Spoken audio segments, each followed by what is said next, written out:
You're listening to Addressing Gettysburg. Matt. Hey.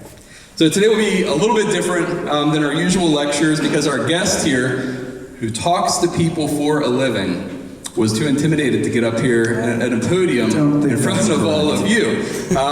So we're going to take the first 30 minutes or so here, and I'll ask Matt some questions about himself, about the podcast, about Gettysburg in general. After that, I would like to open it up for audience participation. And I'll bring the mic around to each of you who would like to participate.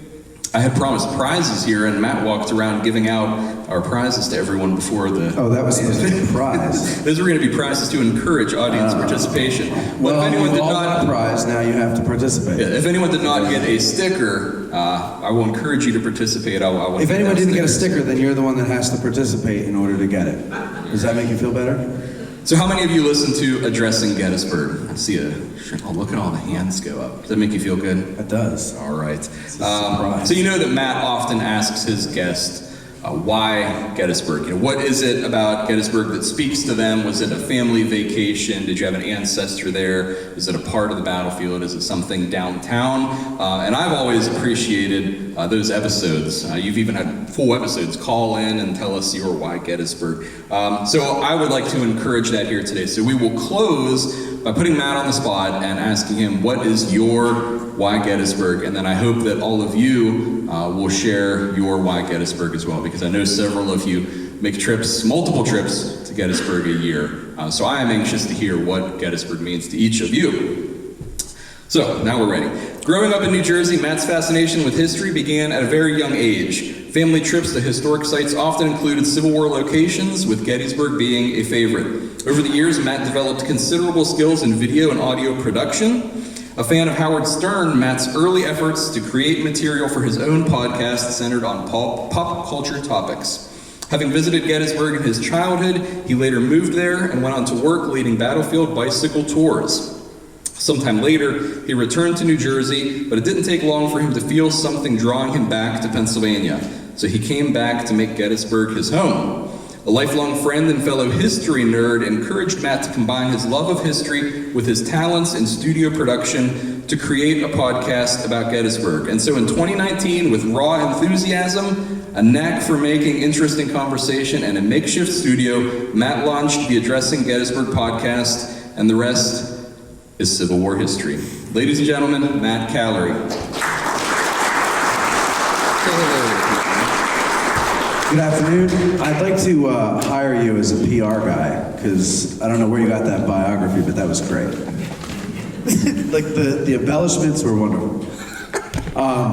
Welcome. Thank you all for coming out, especially the listeners. That makes me feel good, because it was like a 4-hour drive out here. So it's good to come out here and see some familiar faces and meet some new faces, et cetera, et cetera. All right, so you take over. Now Matt is not privy to the questions we are and by the way, can I just correct you on something? Yes. I was not intimidated. You were intimidated. I don't have anything to talk about. And so I figured if you ask me, then I'll have something to talk about. Matt would tell you. I'm not a lecturer. He would tell you he knows nothing about the battle or about anything. But even if he's just learning through osmosis through his guests, this guy knows a lot about the Battle of Gettysburg, about Gettysburg in general. And he doesn't put on airs, which I appreciate, but he does know his stuff. Why do you need to put on airs when you're the best? That's right? So he is not privy to the questions that I came up with here to ask him about. He tells me that he works much better off the cuff, so we're going to see if that's true. If this format feels a little bit like advertising, I do apologize, but it's only because I believe so much in Matt, the product that he puts out there for us.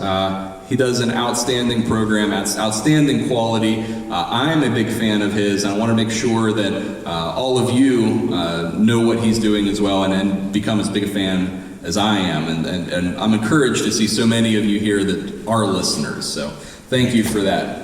What we will start with, though, our first slide here is going to be Matt's appearance last year on the Today Show. He tricked the Today Show into doing a 4-minute segment on him. That's right. So this helps set the stage for what Addressing Gettysburg are all about. So we will start with this. From NBC News, this is Today with Mona Cuffey and Jenna Bush-Hager from Studio 1A in Rockefeller Plaza. You're never too old to make new friends in the unusual places you may find them. Coming up after this.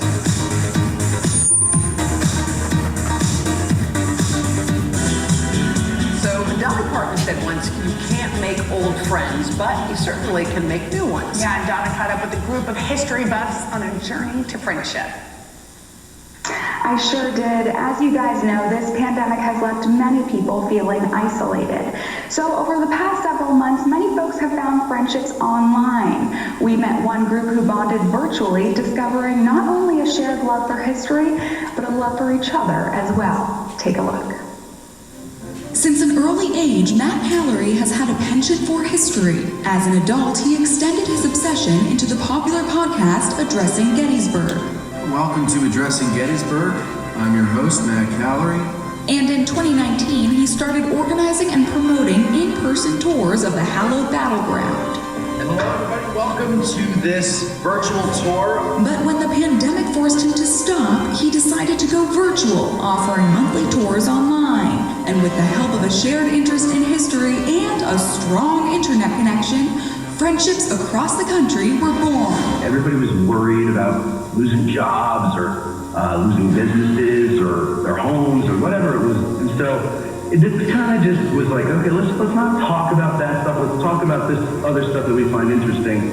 Maybe we can gain a little strength from that too. This group became more than a positive distraction during a time of uncertainty. It turned strangers into family. They kept me laughing when I was under the most stress imaginable. You know, I'm trying to protect my 86-year-old mother who has dementia, and it was stressful. I didn't have my gym network anymore. I didn't have that outlet for myself anymore, and the Zoom calls, these guys are what helped keep me sane and get me through that, because it was an emotionally difficult time completely, and I am just so thankful for all of that. You know, Matt brought all this together, and now we have, you know, all what we have now, you know, which is a great group of friends that can talk about anything and everything. Did this group fill a void for you? Oh, yeah, absolutely. It's the social void that, you know, existed particularly the end of March, beginning of April, when nobody could go outside or do anything. It filled that gap. It's grown from there. It was more than just like a void fill. Like it really was an uplift. Like it wasn't just like a placeholder. It was a new discovery of like how to communicate and tell stories and just exist as people. Like we connected from all over this country. It was pretty wild. You know, when you become a caretaker, you kind of put your own life on hold, and so you miss out on a lot of things, and you become lonely. And I was able to meet up with people online, and it was a good bunch of people. They were all a good bunch of people. Having them to engage with and learn from at the same time, it just provided like two different things that I desperately needed at that time. What is one thing someone who's feeling lonely at home can do to make a friend online? You got to find a group that shares a common interest. If you have an interest in something, there is a Instagram page or a Facebook group for everything under the sun. Find that and engage. And you might be very surprised that more people are willing out there to make friends than they are to distance themselves from you. Raise your hand if this group brought unexpected friendships that changed your life. Absolutely. You could really feel the connection they have for each other, and I hope their story will encourage you to discover a virtual group you're interested in online if you're feeling lonely as well. Good advice, Donna. People would want that. Thank you, Donna. Just going to turn a couple of the lights back up here. I'm not sitting completely in the dark. There we go. That's a feel-good story, right? Yeah. Okay. So the backstory to that is we had a listener, Dina, who was in there. She's a public relations expert. She has her own company down in Miami. And she was never into the Civil War, never into Gettysburg, and somehow she found us on Instagram and started following the videos I used to do. I used to do these, well, I still do, like live videos from different parts of the battlefield, or sometimes just sitting on my porch, and then I just talk and engage with the people, whatever comments they say, I just, Now Eric does all those. No, he does them on Facebook. I do them on Instagram. Okay. Yeah. So I don't like Facebook. Facebook is too negative for me. But anyway, so Dina really loved what we did, and she decided that she was going to do her magic and get to a producer friend who works for the Today Show. And so this was during the lockdowns, and she had seen on Good Morning America, they did a show about, I don't know, needlepoint or something, like a bunch of women who had found each other on a needlepoint enthusiast Facebook group or something and became really good friends. I can't remember exactly what it was, but it was something like that. And she said, well, that's what we do with Matt, because during the lockdowns, we were doing Zoom meetings with anybody who wanted to do it, because a lot of people were lonely, apparently. So a listener said, you should do that with your listeners, and it was a great idea. If I could remember who said to do that, I would thank him. But, so we did that. That's where Dina got the idea.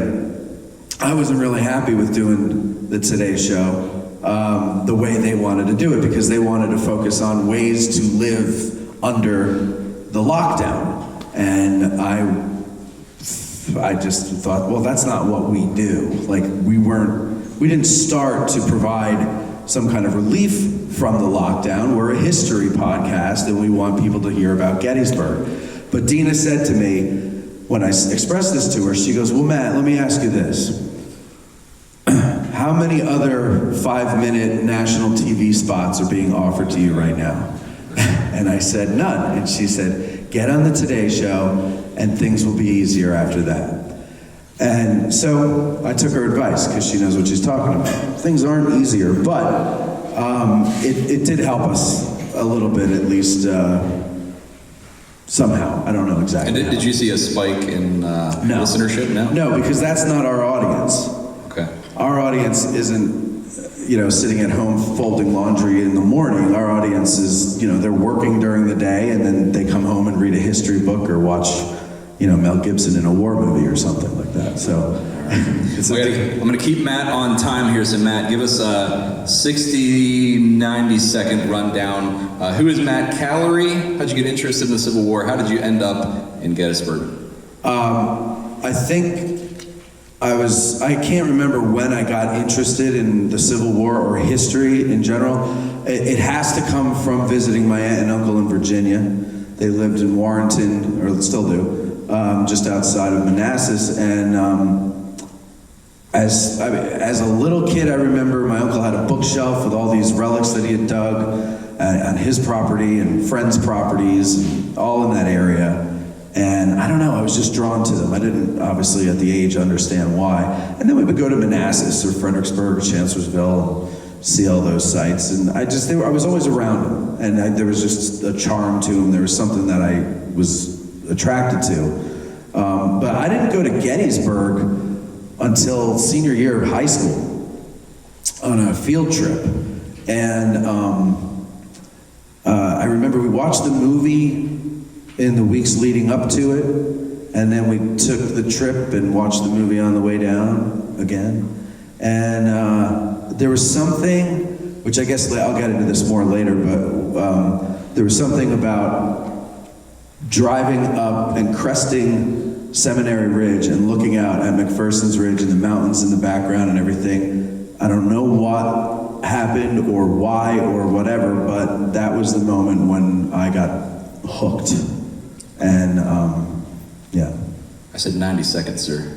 Yeah, I was going for 90 minutes. I thought, yeah. Okay, so before we get into the podcast, let's talk about living in Gettysburg, because I think a lot of us have this romanticized idea of what Gettysburg is. We go visit on a weekend, and we go downtown. There's a lot of great restaurants and bars. The battlefield is beautiful, but anyone here members of the what's the Gettysburg Past and Present on Facebook, and who follow Gettysburg Past and Present? As most of the people who live in Gettysburg, and for so many of the people that live in Gettysburg, it's not romanticized, it's crowds, it's ghost tours, it's loud noises during bike week, and recently it's more construction. So talk to us about living in Gettysburg, the soft white underbelly, if you will. Well, Gettysburg's soft white underbelly is its soft white underbelly. If I can quote Andy Bernard from The Office. So, okay. I always say that I feel like I'm on vacation every day, even in the winter, which I hate winter. But I don't feel like I have a daily grind that's like ho-hum and, I can't wait for the weekend. And every day feels kind of like a vacation. It feels kind of like a weekend. And I think it's because when I crested Seminary Ridge and looked out at McPherson's, and this sounds really hokey, but I feel like something grabbed a piece of my soul, or my soul was like, this is where you belong. Like it was just that groove that I guess I'd been like searching for, and finally it went right in and it fit. But it took me until I was about 39 to realize that. Like, I didn't get that right away. Yeah, what was the question?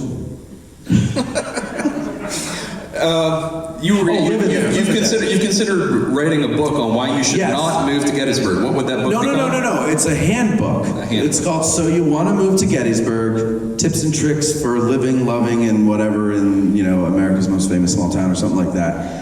And yeah, because it's the first time I moved there. So I moved there in 2005 and I opened a bike tour company. I was 26, 27 years old. I had no idea how the world works. I had no idea how far a dollar stretches.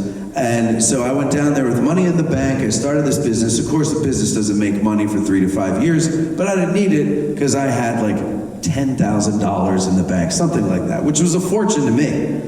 And by the time December comes, I'm like running out of money and I have no income, and I'm like, holy shit, this sucks.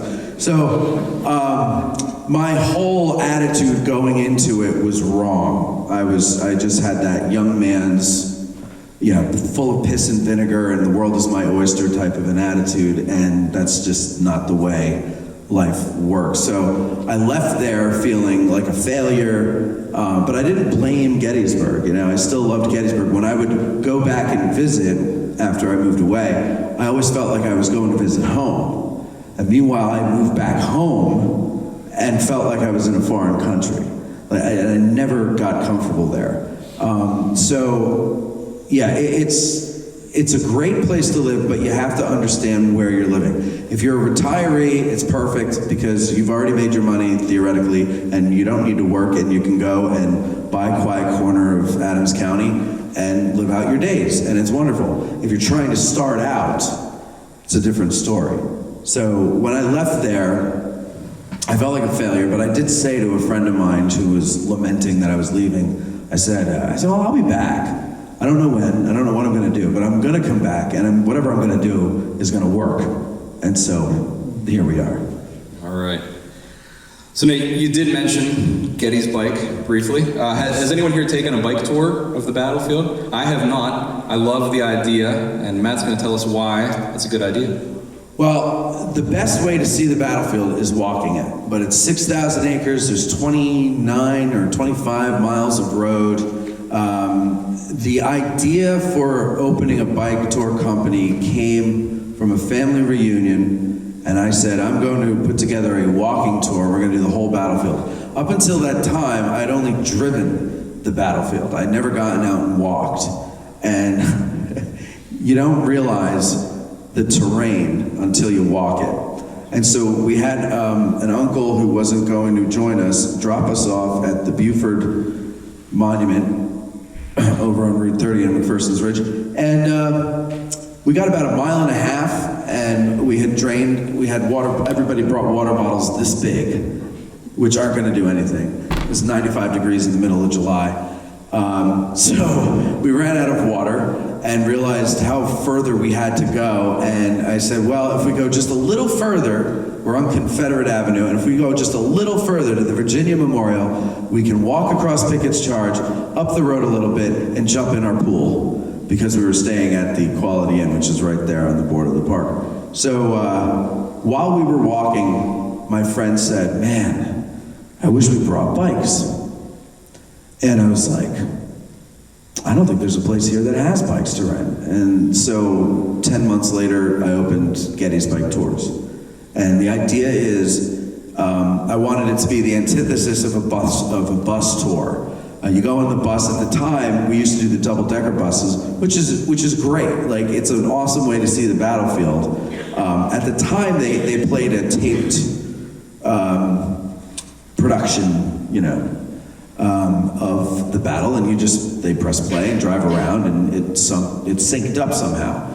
I thought that was impersonal. I had more questions than the tape answered, but no one to ask the questions to. So I said, we've got to use guides. We've got to use guides, and people need to be able to experience this battlefield, not just take a bike ride and read a map or listen to a tape or something like that. You've got to have that personal connection. You have to have someone to ask questions to. And so that's where we came up with Getty's Bike, and I think it's our 18th year now, so it's working. Excellent. I'm not rich yet. So let's talk about the history of the podcast a little bit. You were not the first Civil War podcast. You were the first Gettysburg podcast. What was the first Gettysburg podcast? Was the Battle of Gettysburg podcast? No. He came after you? Yes. Oh, okay. Yeah, get your facts straight. So you were the first? I was the first. Okay. Well, no, I think someone attempted one years ago, but I think they only got as far as 3 episodes. So I guess you could say the first that had legs. It's 3 days. We only need 3 episodes. Well, they didn't even get to those 3 days in those episodes. But where did you see addressing Gettysburg fitting into the Civil War community, to the podcast community?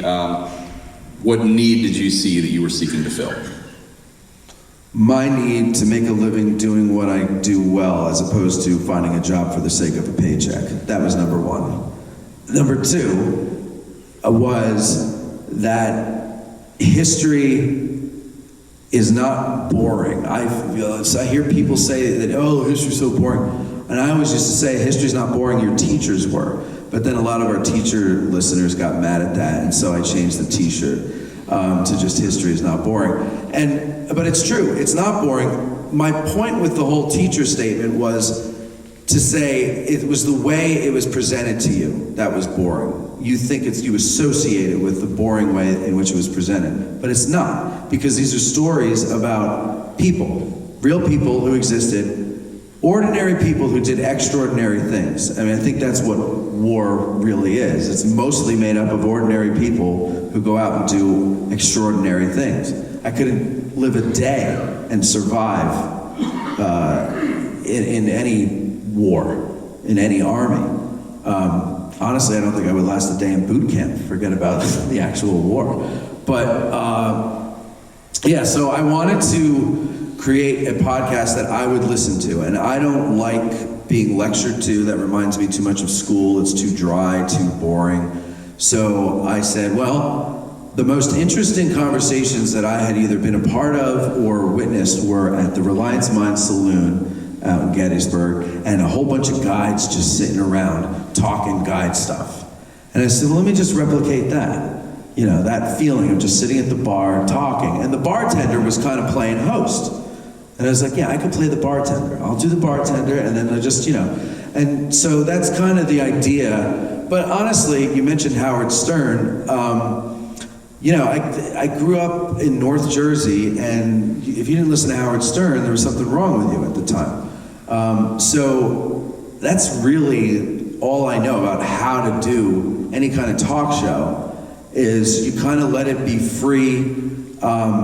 You have control, but it doesn't feel like someone is in control. So I control the chaos, but it might not come off that way. I don't know if do you get that sense? It's controlled chaos. That's okay. a good definition. But it's hard to do. I don't think anybody can do that. Maybe I'm wrong. You'd have to try it. You're not always confined to the studio, the Gettysburg studio. You take the show on the road. So for those of us who might go, several months or longer without going to Gettysburg, you can get nostalgic about just even the sounds. And so you've done shows from the cupola at the seminary or out on the battlefield where you can hear, the birds and you can feel like you're there. The Harleys, yeah. You can hear the semis going by and stuff. But I really appreciate where you take the show on the road. Yes. Yeah, those are fun. And those happened, it wasn't even really a choice. We originally had our first studio was in the old radio station out in Gettysburg. And when the lockdowns happened, essentially they kicked us out. It was more like they kicked everybody out. Like they weren't even letting their own staff come in to work. So that coincided with spring. So I said, all right, well, until we find an indoor place, let's just take the recorder out onto the battlefield with some microphones and we'll record out there. And so it was really out of necessity. But then people were like, I love it because I can hear the birds and you tell us where you're sitting at the beginning of the show, and then I can kind of like picture, okay, the road's over there and I hear a car going by or whatever. And so people felt like that they were in Gettysburg with us. And so now we try to do that for special episodes, like anniversary episodes. Right. We just did one down at Brandy Station, which was really cool. And that'll come out on the anniversary, on the 160th anniversary. And now that's good. That leads us right into some questions here about some episodes. So, Matt does these narrative episodes, which it's better than reading a book. It's better than listening to an audio book.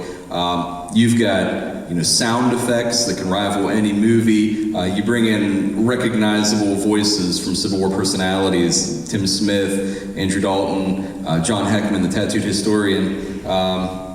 Talk to us about, and now I think recently you've combined your first, was it 3 narrative episodes into one 2-hour deal? So originally the idea was to make Addressing Gettysburg like an audio version of Ken Burns' Civil War. The Civil War, it's all mostly still photographs, but the beauty of it is the sound effects, the way it's mixed, the music, and the voices that he uses, the actors, I should say, he uses to voice the historical characters. And then the tone of it, just the narrator's voice, just everything about that is perfect. And I spent years falling asleep to that. It was like ingrained in my brain. And so I said, I'm just gonna steal that. No visuals, because that'll take forever and a day. So just audio. And you'll have to rely on the old theater of the mind thing. And so that's what we do. They take a long time to do though. So I released the first one and it received good feedback. And I said, okay, now I gotta write the second one. But they take like 6 months to a year to do, from like researching and writing and then recording the narration and then finding all the people to speak the lines and adding the sound. It takes forever, and I do it all. So, there's only so many hours in a day. So I realized, well, I'm gonna lose my listeners because I'm not putting things out every week or every month or whatever it may be. And with podcasting, you have to keep putting things out. Otherwise, people who love you will forget you like that because they want to listen to something. And if you're not putting anything out, they'll go find something else and then they might forget about you. So I'm talking to my best friend, and he goes, what you should do? You do an episode, call it Ask a Gettysburg Guide, and have guides on and let people send in questions. And I was like, that's a great idea. So that's what we did. And look at you following along here. Ask a Gettysburg Guide. I love these episodes, especially because it's people asking questions, and it's either questions that I'd be too embarrassed to ask myself because I don't want to show what I don't know. I'm vain like that. But also questions that I would have never thought to ask. Excellent questions. And I've learned so much from these Ask a Gettysburg Guide episodes. So talk to us a little bit about how these work. So they were supposed to be filler episodes between narratives, and they kind of took on a life of their own. People really liked them, and I was like, well, if this is what they like, I'll just keep doing this, and when I have the time, I'll do the narratives. And so that was the best piece of advice, one of the best pieces of advice my best friend has ever given me, because that's kept it going and growing. Like, it's really helped it grow. And yeah, so the idea is we just get any licensed battlefield guide who's willing, come in, and he answers, or she answers questions. We originally would just say, we're gonna do another Ask a Guide, send in questions, and people would just send in all different questions, and then we'd, maybe be talking about, something on East Cavalry Field, and then the next question is about, the Iron Brigade or whatever. So we said, well, maybe we should make it, more one subject, So now what we do is we say, here's the subject, send in your questions, and that's going to be the guide. One thing really quick, though, back to the narratives. You mentioned, Tim and other people in our little world, but really also, the big feat is that we got several of the actors from the movie to voice some characters. Nice. So we're going to get to the movie. Okay. Now I'm really angling that I can be a voiceover here in the next narrative. But you got a good voice. As long as you can take direction, I think you'd be fine. So, licensed battlefield guides. What I really like is, you haven't made celebrities out of these guys, these men and women, but they enjoy a certain amount of celebrity from their experiences with addressing Gettysburg. You see Tim Smith here signing a shirt with his name, with his picture on it, with his tagline, cool. We've known Tim Smith before, but now you can go to Gettysburg, you can see Tim holding court outside the Farnsworth House with just a line of people waiting to talk to him, and so many of them are from, their experience with Tim on addressing Gettysburg. So who are the licensed battlefield guides? Has anyone here hired a licensed battlefield guide to give a tour? Excellent, outstanding. Does anybody not know what a licensed battlefield guide is?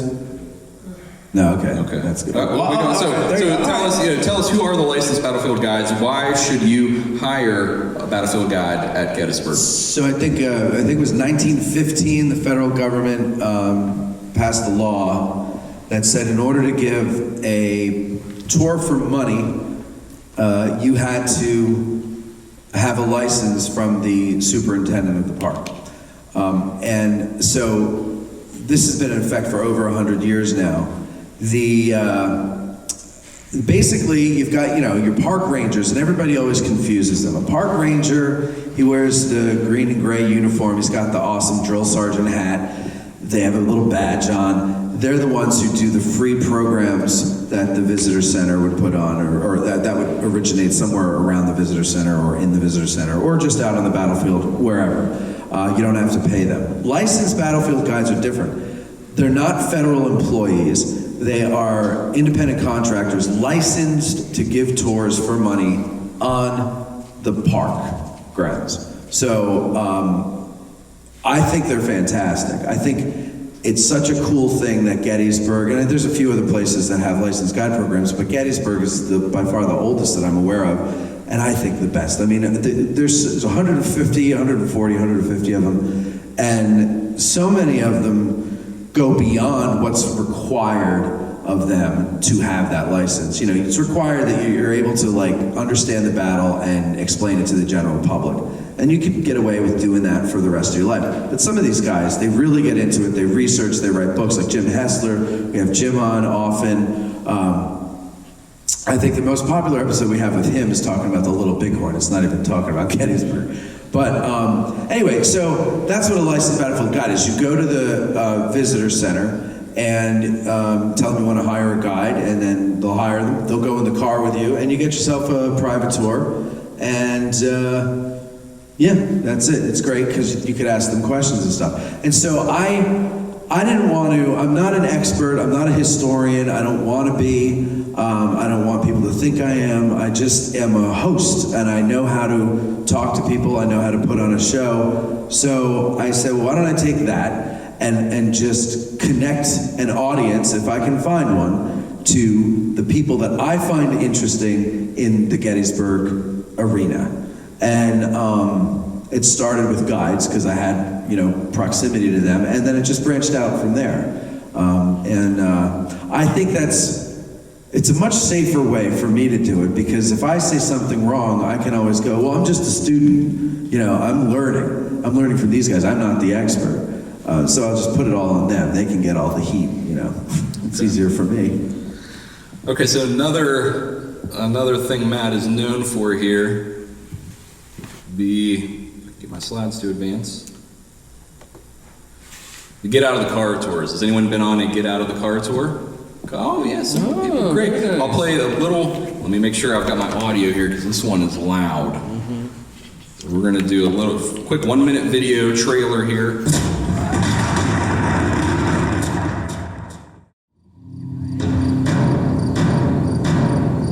How long did this charge take? That's another great question.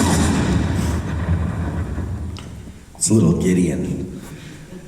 Gideon's our little mascot. We have a couple little mascots now, but Gideon was like the first 8-year-old to come on the tour, and he had his little notebook with him, and he would write down questions and ask them, and that was also the first autograph I was ever asked to sign was Gideon. Yeah. Now so often... And also the last. So often, we only see the battlefield from our car windows, and I'm guilty of that myself. We don't actually get out to stop and walk the ground and read the monuments, what's on the other side of the monument that you can't see from your car. So Matt, tell us why we should get out of the car. Well, there's so much more to see, and sometimes it's like right there in front of you when you're in the car, but you gotta get out and walk a few steps to reveal it. But there's so many things, rock carvings, there's small markers marking where someone fell, there's so many things that you can see, trails that you should go on. But more importantly to me, you don't really get a feel for what the soldiers might have felt until you stand on the ground and you stand next to one of those boulders, or you try to climb up the slope of Little Round Top or Culp's Hill. And if you can, imagine that, there's bullets flying past your head and someone's trying to stop you from climbing up this hill. For me, it's always been about putting myself in their shoes without actually ever having to go into their shoes. I'm fascinated by war. I don't ever want to experience it. I don't ever want to see it. But it fascinates me that people are able to do it and move on with their lives, those who can. And so to me, I have to get out there and I have to stand there and everything. So that's the idea. I was going on a ranger walk after I moved back, and I saw something that I had never known was there before. I had never even heard of it. I can't remember what it is now. I think it was the Traverse on Culp's Hill, or something about that, or something in that area. And I had no idea. I'd never even heard of it. I also never saw the breastworks on Culp's Hill. No one ever pointed them out to me before, and I never noticed them myself because they always look like tall weeds. So I thought it was just tall weeds at the dividing line between the open ground and the woods.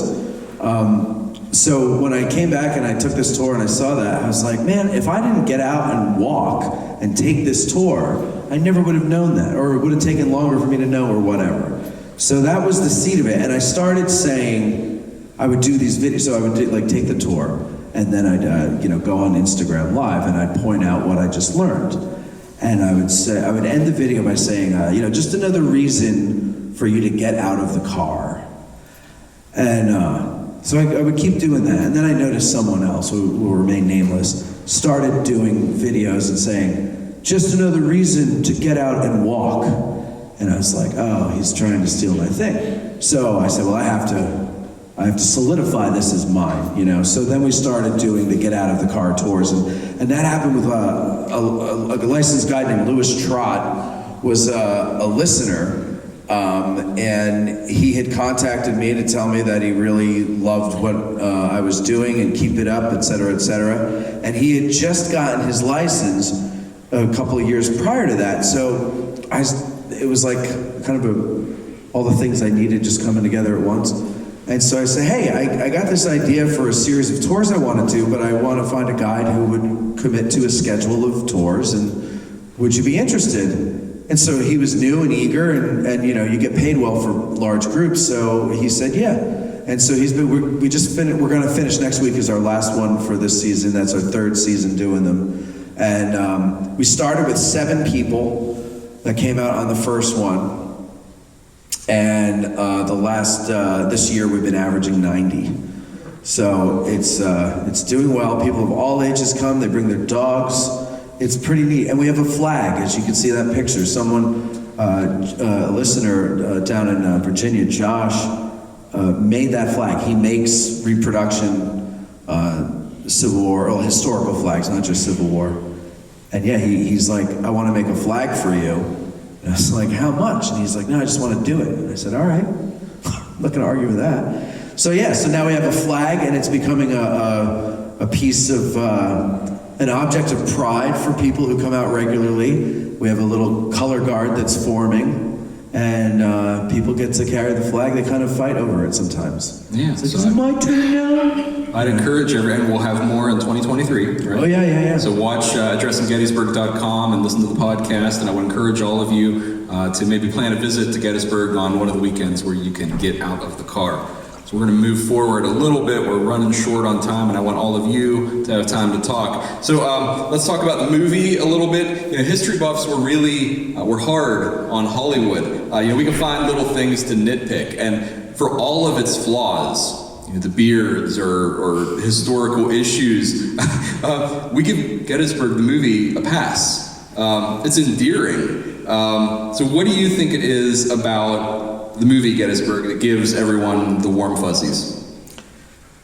Well, I think it's mostly we were 13 when we saw it.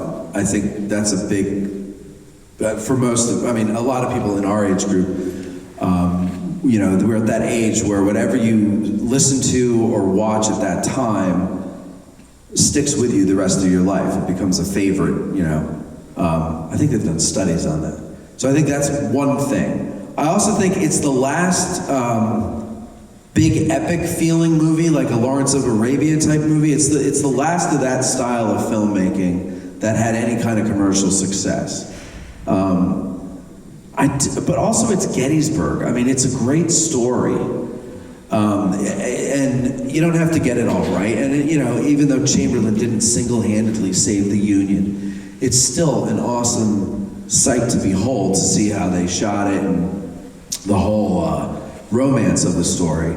And that's probably another reason too. It's very romantic. It's a romanticized version of it. I mean, there's like 2 drops of blood in the bloodiest battle of the Civil War. But yeah, so I think that's a big part of it, I think. And now, you know, a lot of people don't realize the movie was filmed essentially on site in and around Gettysburg. A lot of the people who were associated with filming have come back to town. Bo Brinkman, he's there. He's a good friend of yours, is there all the time. But you've been able to interview a lot of the stars of the movie. Tom Berenger, Stephen Lang, Patrick Gorman, Bo Brinkman. Talk to us about what you've learned from some of the actors in the movie, and do you have any other interviews lined up on the cusp? Can we see like C. Thomas Howell or any other star, Martin Sheen? So Stephen Lang, just to correct you, he has promised he would do an interview, but he's been rather busy in the last couple of years, and also COVID got in the way of a few times where he said he would do it. So I haven't gotten him yet, but I'm going to hold him to it. I would love to get C. Thomas Howell, and we're close with him. We've had communications, but he's busy because he's got a band, so he's always running around the country. Martin Sheen, if I can get Martin Sheen, then I don't care if I get anybody else. I would like to just get Martin Sheen. I love Martin Sheen. Sam Elliott too, but I think that would be harder to get. Yeah, Martin Sheen would be great. But no, so yeah, Bo comes back to Gettysburg for months at a time. and stays there. He loves it there. And that's Walter Taylor. Yeah, he played Walter Taylor in the movie. And in fact, we, I don't know if I should announce this yet, but no, I won't announce it yet. But there's a restaurant idea that we're working on, Bo and I, and another person. But yeah, Patrick Gorman has been on a few times.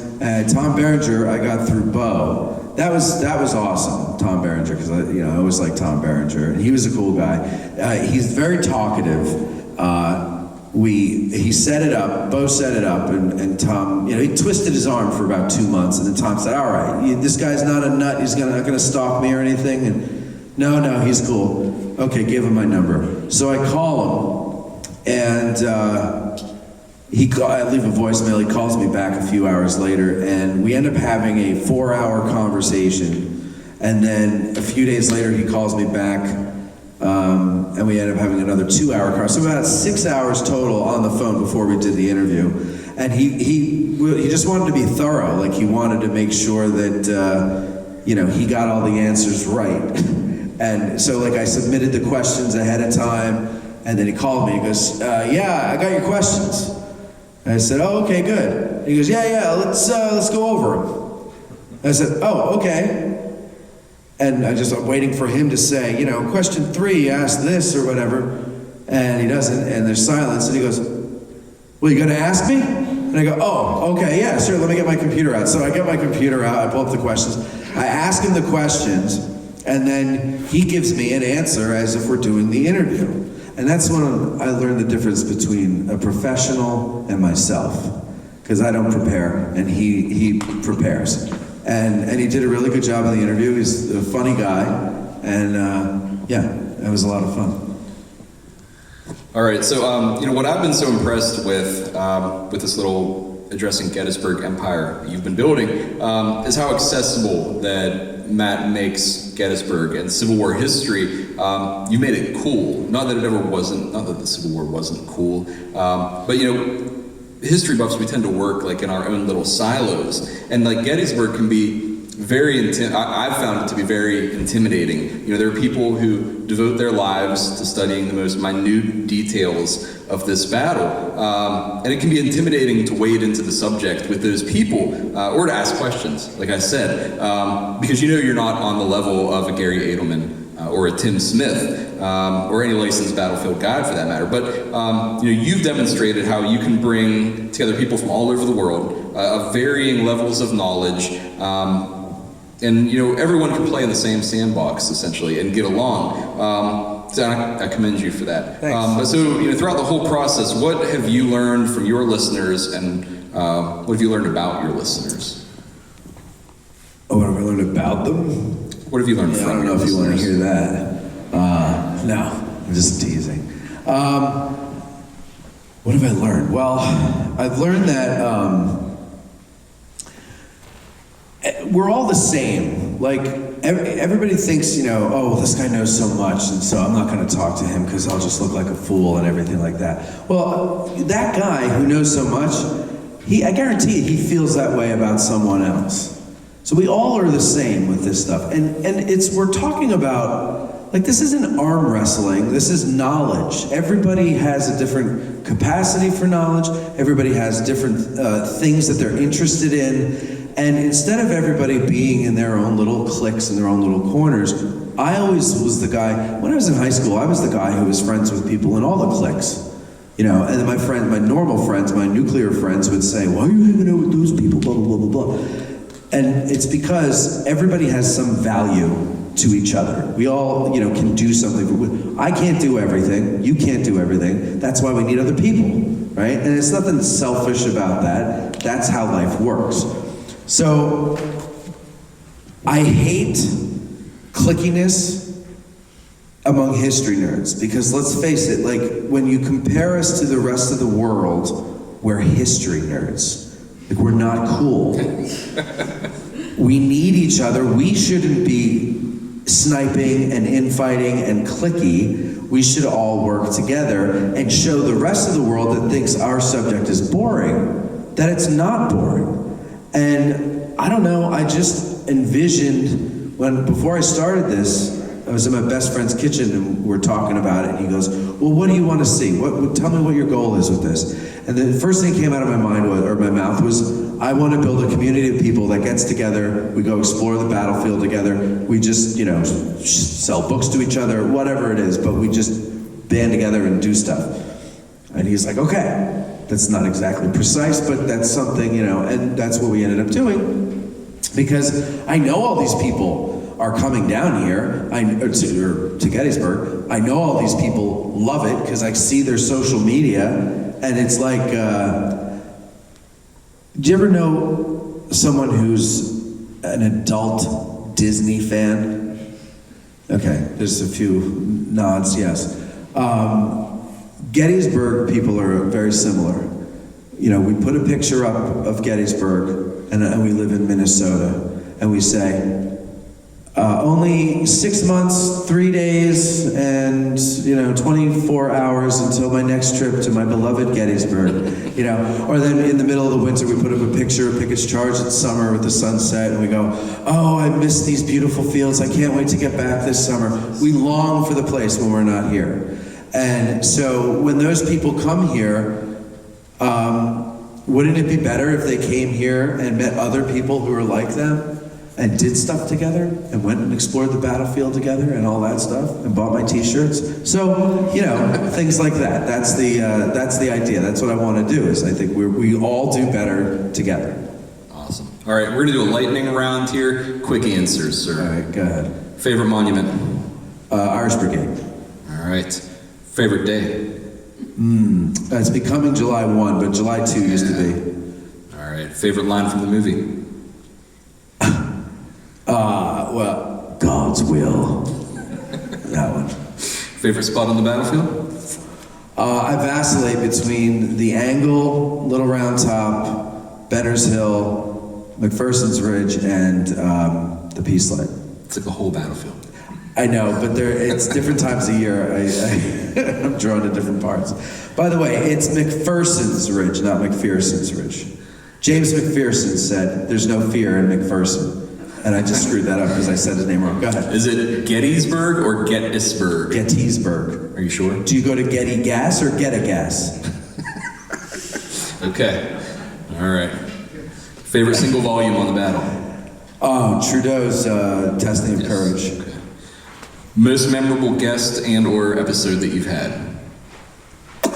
Well, probably the one I'm most proud of now is getting Superintendent Sims on just this past Wednesday. Anyone watch that? Yeah. Awesome. Thank you. He was great, and I hope that does a lot of good with the relationship between the park and the public, because it's been a little strained in the last couple of years.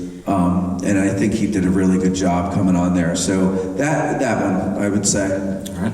Only because it's a lightning round. Exactly how many ghosts are there in Gettysburg? Zero. Excellent. All right.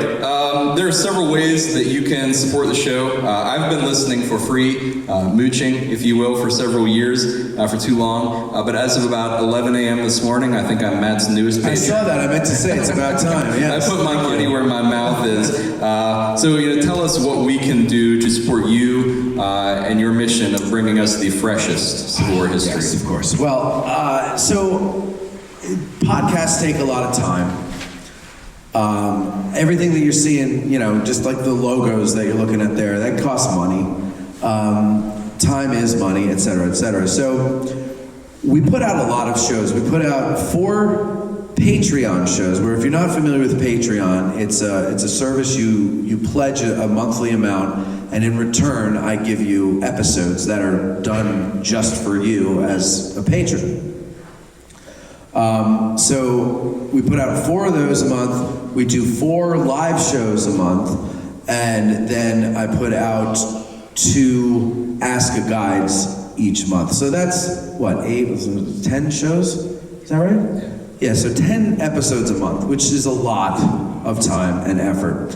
I do all of the heavy lifting. So, yeah, there are various ways that you can do it. You could become a patron, which is probably the best way.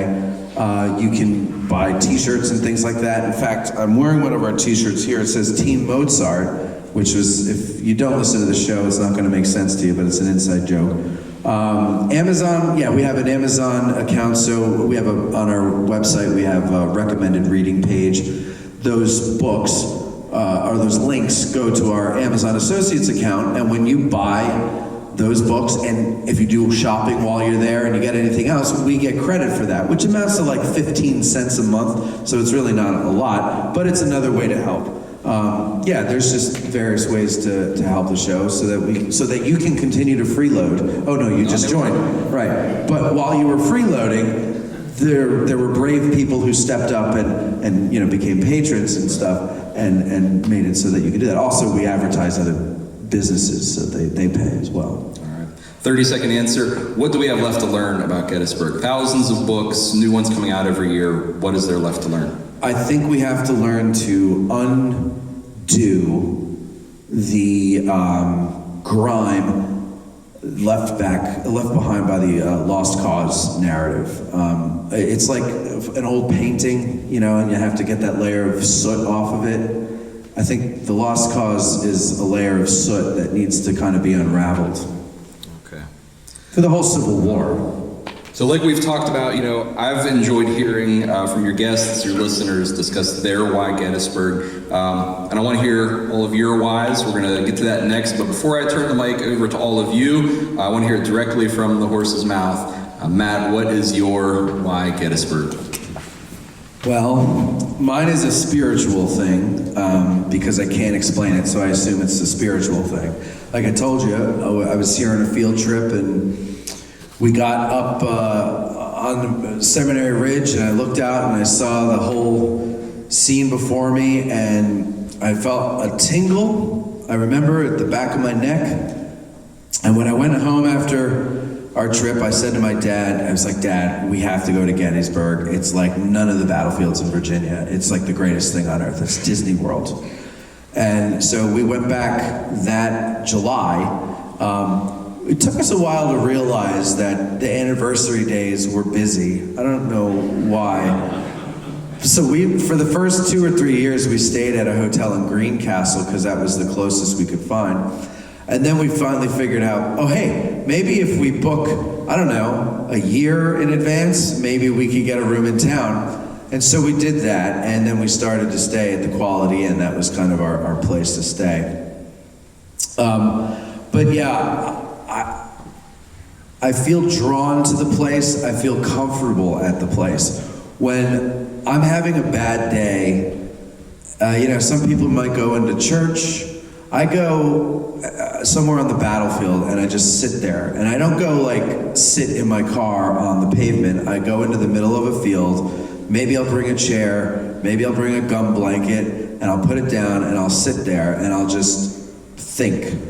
And oftentimes, I'll even bring a book and I'll read about what happened where I'm sitting. And when I read about, the ages of some of the people who died there, and I realized they're half my age. And when I was their age, I had a great life. And what the hell am I bitching about? Like, they had no chance. They died here at 21 years old. I lived. And so anything that is put in front of me, I should be able to take if these guys had the balls to come out here and do this and die. And so it helps me to kind of put my life in perspective.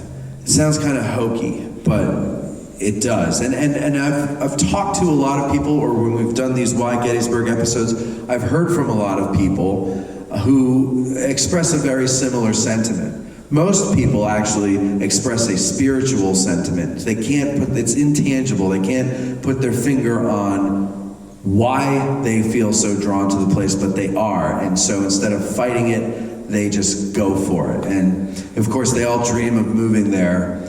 And I don't blame them, because I did it. But now that I'm in, we need to close the door. We don't want it to get overpopulated. Excellent. Yeah. All right.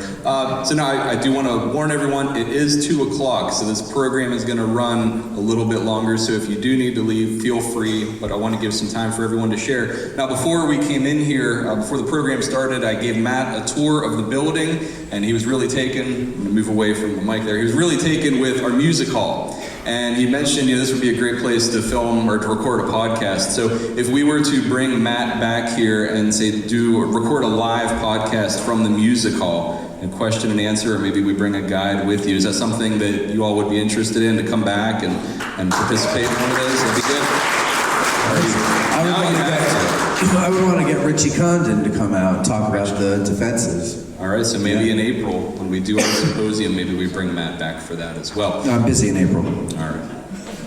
All right, so I'm going to pass the mic around. I'll have you raise your hand if you want to participate, but I'm going to start with Chuckles over here.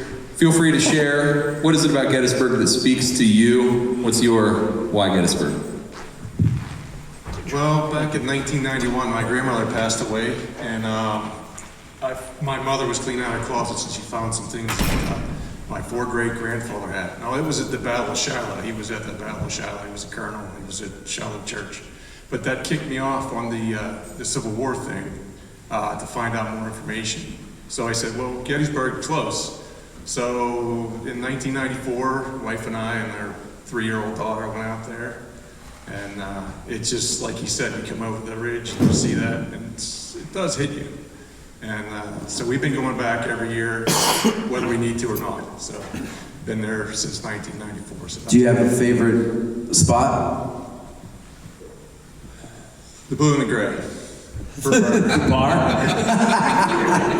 No, we like the out on the main battlefield along Cemetery Ridge. I think we like looking across there. Yeah. It's just, you just get goosebumps when you look across there. Yeah.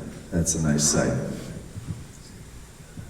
Who else would like to share? Ask a question. Anything comes to mind?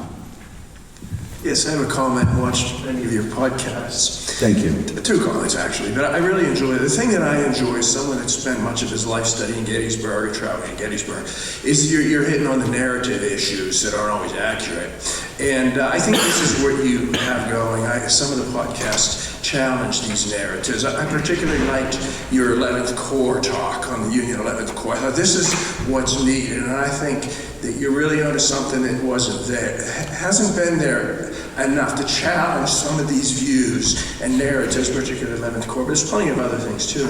And then on a little bit negative side, I saw the superintendent's talk, and it was excellent. And I work in the public sector. You can't do enough. You can't. You can't win at it. No. So I respected him, and like you said, he seems decent and everything. But what troubled me a little bit was this not walking on parts of the battlefield. Yes. I just can't.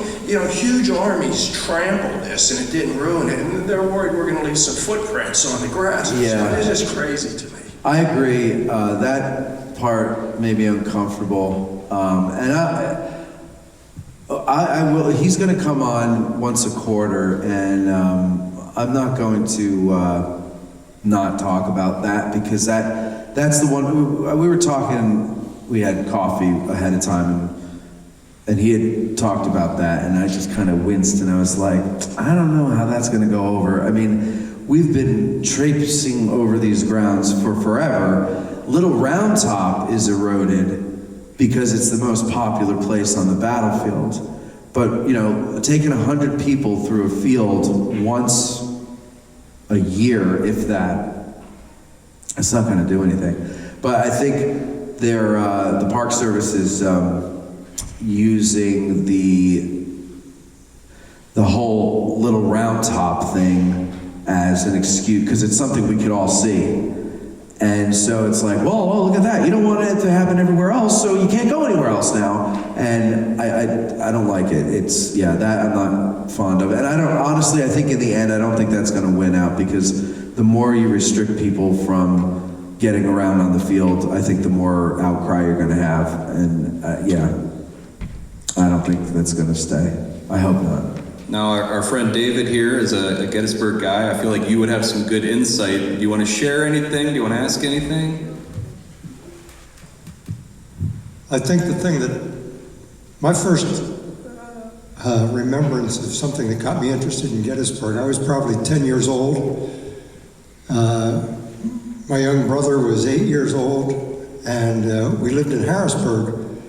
And we went down to the museum one day, and there was Peter Rothermel's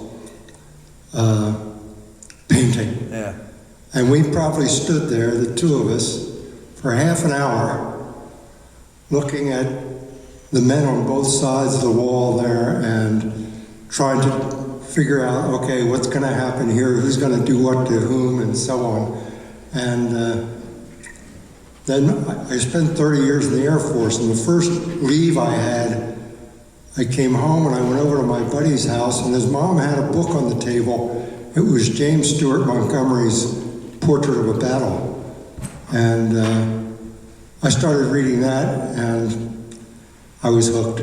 Yeah. I couldn't put it down. Yeah, it's... what I don't understand are the people that are exposed to this stuff and don't get hooked. Like, I don't get that. How could you not see? I mean, it's wonderful.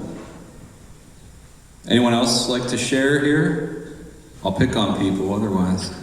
No? Okay, got one over here.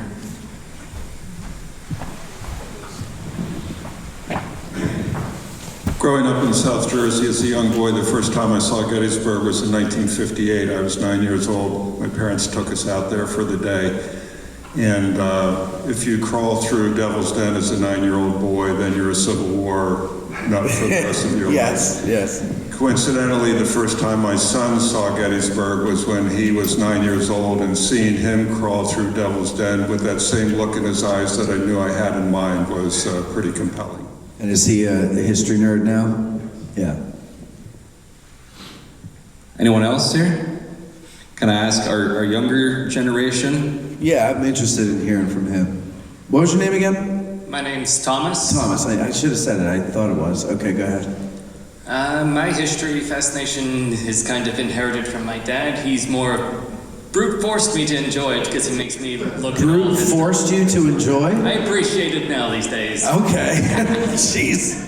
He constantly shows me all that stuff in history, and he's given me a fascination, and he connects it to my own interests. I'm a movie buff. He's a history buff. Yeah. And we have found a lot of common ground and have kind of spread our own interests to each other.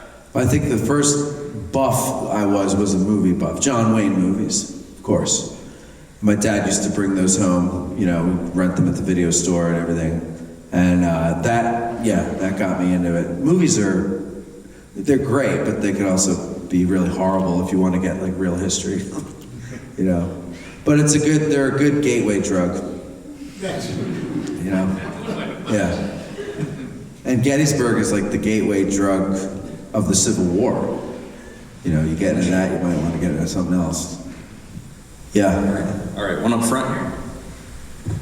Last time I was to Gettysburg was last year, but probably the first time was about 70 years ago. But every time I go there is, why Gettysburg? Why wasn't it Harrisburg? I mean, what would cause these people just to, the way I hear it, they almost like bumped into one another accidentally. I know somewhat about their circumstances, but it always, why did it happen here? I mean, what happens if it was someplace else? I mean, how did it just, why here? Why did these people just come together and have this horrendous battle? It just amazes me that it's here in Pennsylvania, and it's been with me all that time since the first time I was there. I know what you mean. Like, you're not asking why was it at Gettysburg, but you're asking, like, I mean, if it could have been anywhere, it could have been Mechanicsburg, and then we'd all be like, oh, I can't believe it's in Mechanicsburg. Yeah, I know what you're saying. You weren't asking me to give you an answer as to why.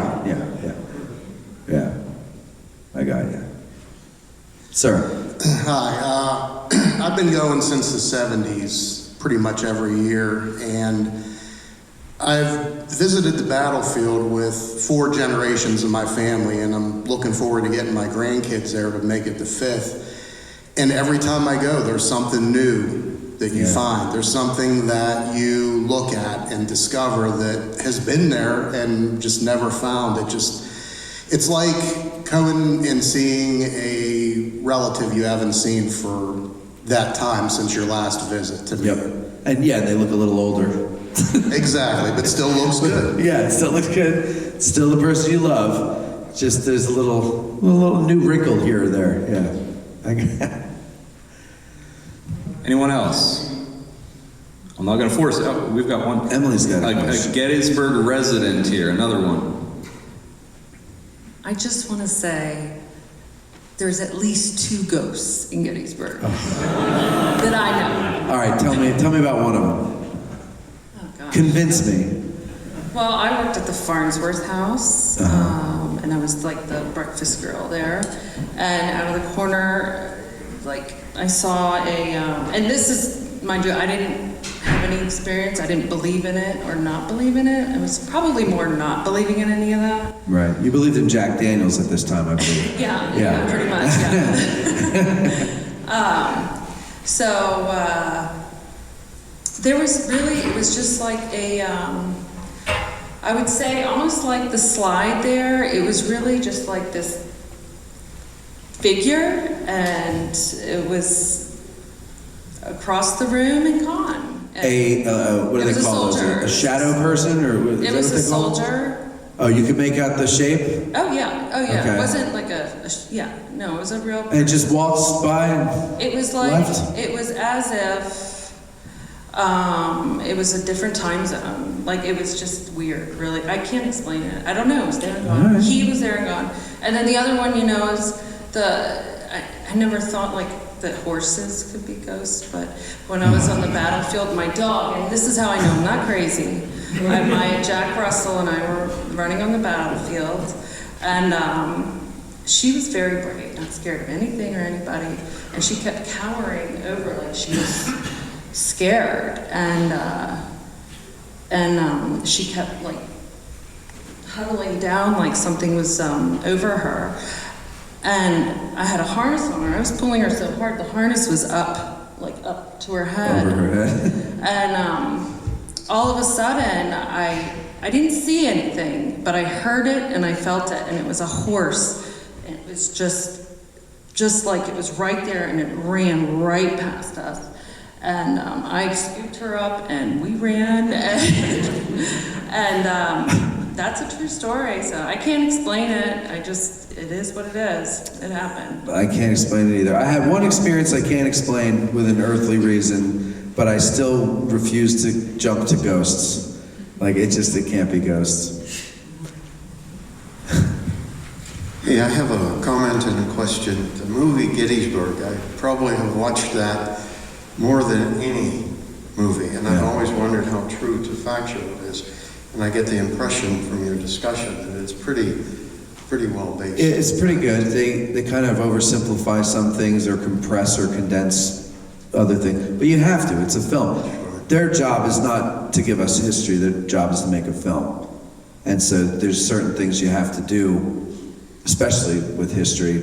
You can't get it all. So you have to, make composite characters. I don't think there are any Buster Kilrain, I hate to burst anybody's bubble if they didn't know this already, but he's not a real person, didn't exist. I always said, though, I could make a fortune if I get a tombstone made and charge people $5 a pop to come see Buster's grave, or at least the grave of his bloody armpit. But yeah, so go ahead. The tower, is that still there? No, they tore that down 99 or something? I don't know. It was a while ago. Oh. Yeah. How come? That was so popular. The short answer is NIMBYs. Not in my backyard people. But it was controversial from before it was even built. There's an old 60 Minutes clip I found on YouTube years ago. I don't even know if it's still there. But Morley Safer interviewing, he's doing a story about the tower, and he's interviewing the governor, and they're standing there by, I forget whose battery it is, but they're standing at the angle. You see Meade's statue in the background, and then behind that you see the tower, and the governor says, I would be in favor of this 307-foot tower if they dug a 300-foot hole and put it in that hole. Like, everybody was against it. Not everybody, but a lot of people were against it. I never went up it, but when I started coming here, that's how we knew we were close, because from miles away you can see it. And then when we came the year after they tore it down, it took us twice as long to find the place because we couldn't. But no, so we,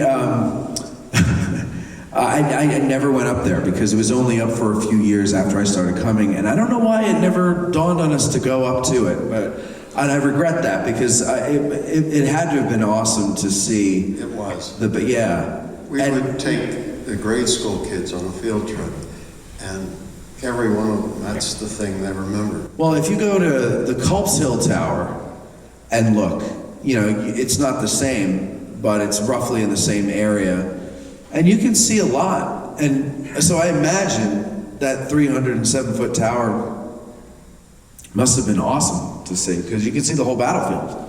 Thank you. Yeah, thank you. All right, anyone else? I'm not going to force anybody to share, but if no one else has any questions or comments, does anybody release you for the afternoon? Does anybody know what a podcast is? Or I should say, does anybody not know what a podcast is? Good question. All right, there you go. We got somebody over there raising their hand. You know what, I was going to make a comment. Oh, okay, go ahead. Good, so everybody knows what a podcast is then. That's all right. Good morning. No, I think it might be on why they met at Gettysburg because, I talked with my wife when we go south. Route 11 has been preserved. It is the main thoroughfare from Maine, where the Confederate spies crossed New Canaan all the way to New Orleans. They preserved the Valley Pike, which is now Route 11, and when you travel that, you're traveling on the main thoroughfare where all the armies marched, and you can basically follow in their footsteps in historic Virginia. And we've never gone to New Orleans, but you can go all the way to New Orleans. Route 11 is still intact and preserved. It's amazing. Yeah, 15. Right by Gettysburg, the Cashtown Road goes into it, but that's where Gordon and all them came and spread out to go to Harrisburg and Carlisle. Yeah, the roads are fascinating. That's kind of another thing, back to the get out of the car stuff. I was doing a ranger walk. It was a different ranger walk I was on, and the ranger pointed out that we were standing on a road that was now grass, and it's right at the angle. How many of you know that up at the angle at Gettysburg that there's an old road bed there? Okay, yeah, okay, good, a few of you. So I didn't know this at the time. And I always noticed that the grass grew in two different colors. One was a darker green, one was a lighter green. And I guess if I stared longer, I would have seen that the darker green is a straight line, and then when you get up to the angle itself, it's like a loop. And there used to be a road there. And I remember I had, I don't mean to make this, I'm not trying to get seedy with this, but we call them nerdgasms, where you learn something new and you go home and you get all giddy and excited. And yeah, I couldn't believe it because we're standing there in this road, and you notice there's a brigade plaque there for, I think it's Harrow's Brigade, and it's not facing the road as it is today, which that should have been my first clue, but I never thought of it. And so they got rid of the road and didn't move the brigade plaque to face the new road that they made. So that's one clue there. But it's pretty neat to go and look, and you can still see the indentation where the gutters are, and then the actual drain itself is still there. So things like the roads are fascinating to me. Mike? Yes.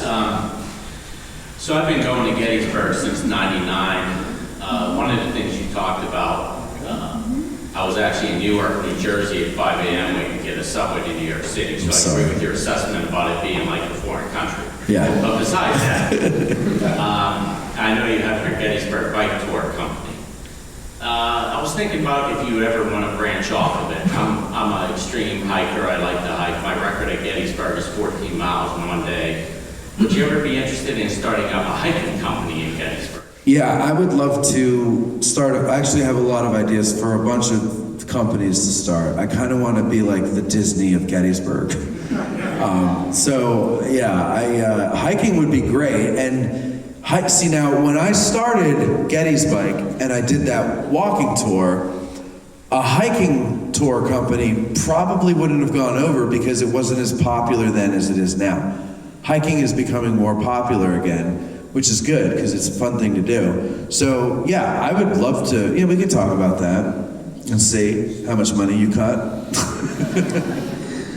All right, well, we'll wrap this up here. I guess it's not fair for me to ask all of you to share without sharing myself. So for my why Gettysburg, I would say, I grew up in a very historic town surrounded by Civil War history in Eastern Ohio. Read all the books, but I'm on the cusp of 40, so I'm of that generation of Ken Burns and Glory and Gettysburg. My mom took me to Gettysburg as a young man, and I felt like, for one of the first times, I felt like I fit in. If you can imagine, being a young kid in school, having your nose buried in a Civil War book was not the road to popularity or all the pretty girls. So I went to Gettysburg and I found all of these people who were just like me. I could poke my head into any store and find Civil War books or artifacts or anything like that, and I felt so comfortable in my own skin there where I didn't anywhere else. So even today, Gettysburg is not my favorite battlefield, but I go back there, every year, often multiple times a year, and I feel very comfortable and very at home there. I don't feel like a tourist. My wife and I were just there over Labor Day weekend, and she remarked something along those lines, and I said, it feels like home. It feels very comfortable. I've never lived there. I never will live there, but it's where, as a young man, I felt most comfortable with myself. So that's my why Gettysburg. What is your favorite battlefield? Droop Mountain. If anyone listens to the podcast here, Cam, if you want to tell them about Cam quickly. Cameron is a character on the show. He's not really playing anything. He is what he is. He's from West Virginia. He loves his state. He loves the state's history.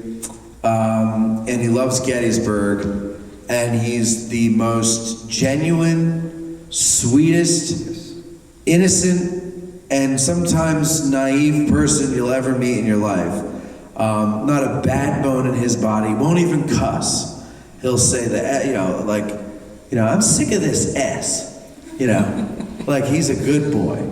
And he's been hanging around our show, and I just, in observing him interacting with people socially, around what we do, I just saw there's something about him I recognized, and then I noticed that everybody's too polite to tell him to shut up, but I'm not. So I wouldn't tell him to shut up, though. I would try to derail him. He's he gets set on something, and he just, he's got his blinders on. So he'd be talking about something, and I'd just try to knock him off, and then he'd acknowledge me, and then go back to what he was doing. You can't move him. So I thought, I gotta have this guy on the show, because I think we could get some good routines going with him. And that's what we did. We had him on the show, and now he's kind of his own character, and people, I think, are more interested to... Actually, we were at last Remembrance Day. We were at the Farnsworth House with Bo Brinkman from the movie, and there were a group of us. And one of the guys from actually out in this area, he came over and said hi. I introduced him to Bo. Oh, hi, nice to meet you. And then he turns around and he sees Cam, and he goes, "Are you Cameron?" And Cam goes, "Yeah." And then he's like, "Oh my God!" He goes, "This is so amazing! I can't believe me." He's shaking his hand and everything. Bo's sitting over there like he's chopped liver, and then this guy Ricky says, he goes, "Matt must hate this. Everybody else is getting all the attention, not him." And I'm like, "No, I plucked him out of obscurity for you to feast on." So I'm glad that it's working. So I like that. But yeah, no, nobody cared that a movie star was there. It was Cam. So Cam, like me, he loves his West Virginia Civil War history. So my favorite battlefields are some of our West Virginia battlefields, which I would encourage you to visit. Droop Mountain, Carnifex Ferry, absolutely beautiful battlefields. So I would encourage you to go check those out. But those are my favorite here. I would like to try those someday. So it's 2:30. We'll wrap this up. I would encourage all of you to come talk to Matt, ask any questions, take photos. But thank you all for coming. Remember next month, our last meeting of the year with Rich Condon, November 12th. Save April 15th on your calendar, and if anyone would like tickets today, we can take care of that. If not today, I'll have the link up on the website in the very near future, but please don't wait to get tickets. We did sell out earlier this year, and there were a lot of people who wanted to come who weren't able to. So many of our regulars here and some new faces, so I want to make sure all of you come out for a full day of Gettysburg history, and we will do our best to get Matt back here maybe for a live episode from the music hall. All right, so thanks so much, everyone. Thanks for coming out. Thank you.